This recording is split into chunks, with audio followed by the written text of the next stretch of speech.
Hello बच्चों, कैसे हो आप सब लोग। आज के ये स्टोरी टेलिंग सेशन में मैं आपको स्लीपिंग ब्यूटी की कहानी सुनाने जा रही हूँ। सोई हुई राजकुमारी की कहानी। एक बार की बात है, एक राज्य में एक राजा अपनी रानी के साथ रहता था। उसके राज्य में प्रजा बहुत खुश थी। राजा अपनी प्रजा का ध्यान अच्छी तरह से रखता था, इसीलिए सभी लोग राजा और रानी को दुआएं देते थे। सब कुछ होने के बाद भी उन दोनों को बस एक ही बात का दुख था कि उनकी कोई संतान नहीं थी। एक दिन राजा और रानी बगीचे में घूम रहे थे। बगीचे में एक तालाब था। दोनों तालाब के किनारे बैठकर प्रकृति का आनंद ले रहे थे।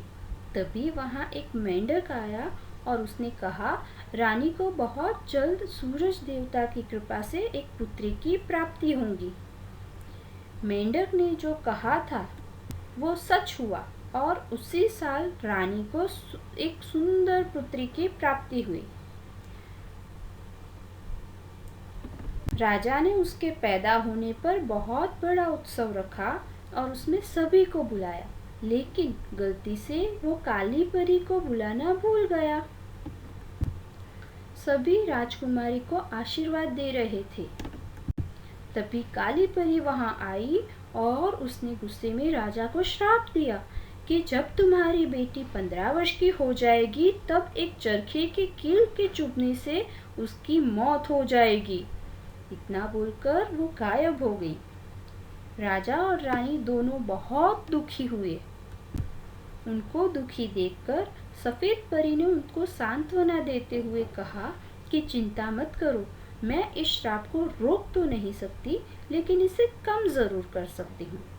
सफेद परी ने कहा कि कील के चुभने से ये 100 साल के लिए सो जाएगी, साथ ही पूरी प्रजा और आप सभी भी सो जाओगे, लेकिन जब कोई सुंदर राजकुमार आकर इसे जगाएगा तो इसके साथ साथ आप सभी भी जाग जाएंगे। इतना बोलकर परी गायब हो गई। धीरे धीरे समय बीतने लगा। राजकुमारी बड़ी होने लगी। वो समय भी आ गया जब राजकुमारी 15 साल की होने वाली थी। तभी राजा और रानी को किसी काम से राज्य से बाहर जाना पड़ा। वे एक दासी के भरोसे राजकुमारी को छोड़कर चले गए। जिस दिन राजकुमारी का जन्मदिन था तब वो खेलते खेलते किसी तहखाने में पहुंच गई। वहां एक पुराना चरखा रखा हुआ था। राजकुमारी ने जैसे ही उसे हाथ लगाया, उसमें लगी कील उसे चुभ गई और वो वहीं गिर पड़ी। सेवकों ने उसे बहुत ढूंढा और वो तहखाने में सोती हुई पाई गई। उन्होंने उसे उठाकर बिस्तर पर लेटाया। जैसे ही उसे बिस्तर पर लेटाया, एक एक करके सभी सोने लगे। ऐसे पूरा राज्य सोने लगा। कई वर्ष बीत गए। महल के चारों ओर जंगल और कंटीली झाड़ियां उग गई। महल तक पहुंचने का रास्ता बहुत कठिन हो गया। उस महल तक पहुंचने की कई राजकुमारों ने कोशिश की, लेकिन कोई भी वापस नहीं आया। काली परी के श्राप के कारण सभी नींद में सो जाते थे।